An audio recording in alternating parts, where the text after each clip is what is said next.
meting out the punishment early, and he can't really complain, Zabitzer. No, he can't complain. Of course, the players want to set or make a sign early in this one, whether there's no room to play with for the opponent, but also Dennis Aytekin will try and lead the way early towards a game that he wants control, and he wants to be a fair one. Brandt's delivery, it was an inviting one, only half cleared. It'll be Guerrero to collect it, and that's a poor cross. He had so many targets to aim for. That's the kind of situation over where they have to be more accurate. Yeah, they have to be absolutely clinical going forward. They probably won't get too many chances to do that. So they really need to be focused and really be clinical, using the chances, the few chances they probably get. Match winning run for Bayern against Dortmund stretches all the way back to the 2019 Super Cup. You have to go back to November 2018 for Dortmund's last league win against the record champions. And if Dortmund lose today, it'll be their worst ever run against a particular opponent. Got a glimpse there of Julian Nagelsmann, the Bayern coach.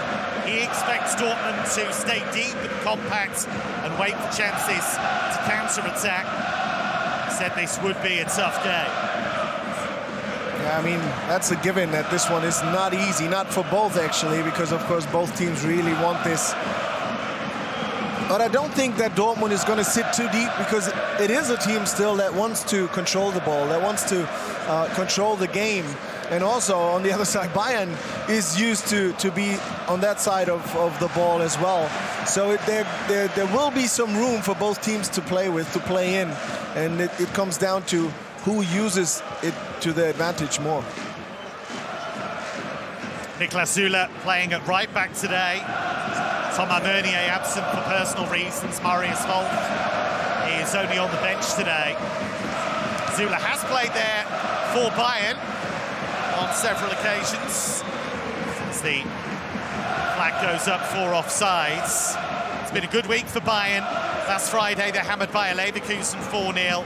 Then they demolished Victoria Plzeň 5-0 in the Champions League. They have a 100% record in that competition. Yeah, but you mentioned Süle playing the right back. I actually saw a game live when Bayern played in Leipzig, where he was playing that position. And you know what, being a former right back myself, I was surprised. That man can do something with the ball going forward. He even has some speed once he gets going. So I'm happy to see him try today against his former teammates. You can see the win probability there, 34% for Dortmund, Bayern 44.5%. Bayern are the favourites heading into this game, and you'd expect that given their record against Dortmund in the last few years. But it's space here for Moukoko, who is so exciting. Scored the winner here against Schalke in the Revier Derby, the youngest scorer ever in that particular game. If he scores tonight, he becomes the youngest ever scorer in Der Klassiker. Just 17. Here is Süle. Jude Bellingham is not wearing the captain's armband today. Mats Hummels has that particular honour, having recovered from illness. But Bellingham did lead the side against Köln last weekend, became Dortmund's youngest ever captain and the youngest ever Bundesliga captain.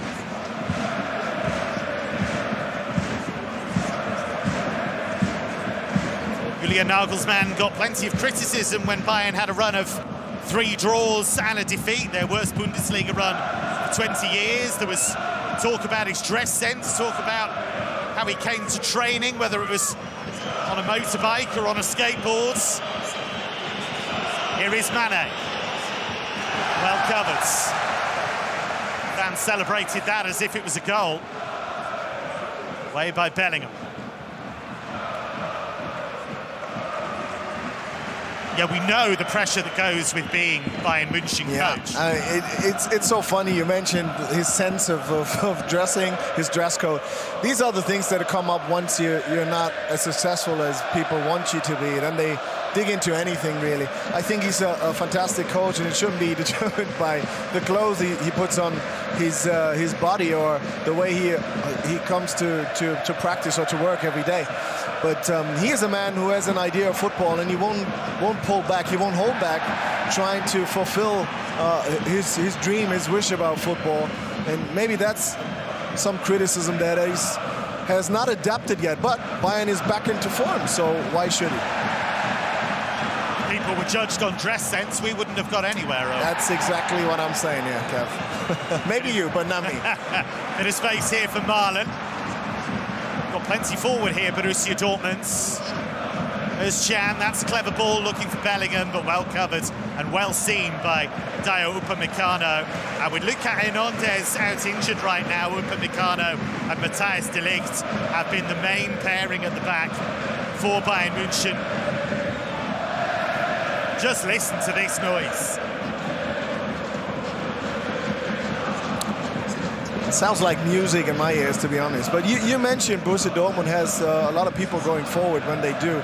And that's exactly what they need to do, because if you need the right balance, obviously, against Bayern, because they are strong going forward as well. But you need to have the men there to have some options, to create some chances. And you can't be or play it too secure, too safe, because otherwise then it won't work against a solid defense that Bayern usually presents. Here is Matthijs de Ligt, statement signing in the summer from Juventus. That's good tracking back from Julian Brandt. Home fans love that. Away by Zula. Here's Jan. That was a bit short, well seen by Alphonso Davies. He's so very quick, and it gets him into good defensive positions time and time again. He broke a record in midweek. He's now the Canadian who has the most appearances in the Champions League, went past Atiba Hutchinson in that regard, and I suspect that Davies is going to set a record in that competition for Canada and Canadian footballers that won't be broken for a long time.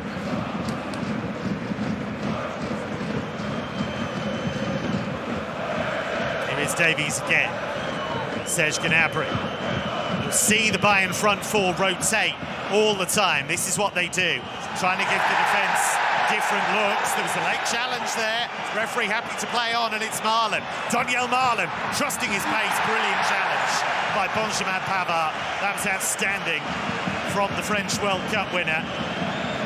Daniel Marlon was on the move. He was on the move. An outstanding challenge, but very crucial also. Otherwise, Daniel Marlon would have had some room in front of him, and then just Manuel Neuer standing in the way between him and the goal. So, good and important challenge from the world champion with France.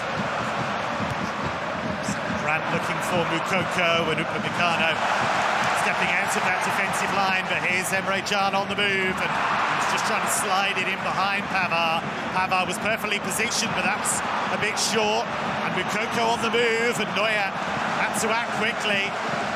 This is a terrific start to the game, and Sané was looking to find Mane. And we will see that rotation all the time. Yeah, I mean, if you look at the four up front for Bayern Munich, every other attack, it's a totally different shuffle. They switch positions so often. That's how versatile this team is, especially going forward. And usually you can see a little bit of that with Borussia Dortmund well, but first now there's a yellow card now. Yellow card shown to De Ligt, and you have to go back quite a long way for that, but it was a late challenge. And Bayern have already picked up 2 yellow cards in the first 11 minutes here. Yeah, here comes that challenge. Very risky, though. Both really could injure themselves or get injured in that situation. So it's a good call. So 2 yellow cards actually quite early for Bayern Munich, which shows that they're not holding back, but also they have to be careful. It's not the kind of game where you can hold back. Exactly. Results. It's the 132nd meeting of these clubs in all competitions in the Bundesliga era. No 2 clubs have clashed as often in that time. Bayern have racked up 65 wins. Dortmund have come out on top 32 times. This has been the preeminent rivalry in German football in the past couple of decades. It was the net in the Champions League final at Wembley in 2013.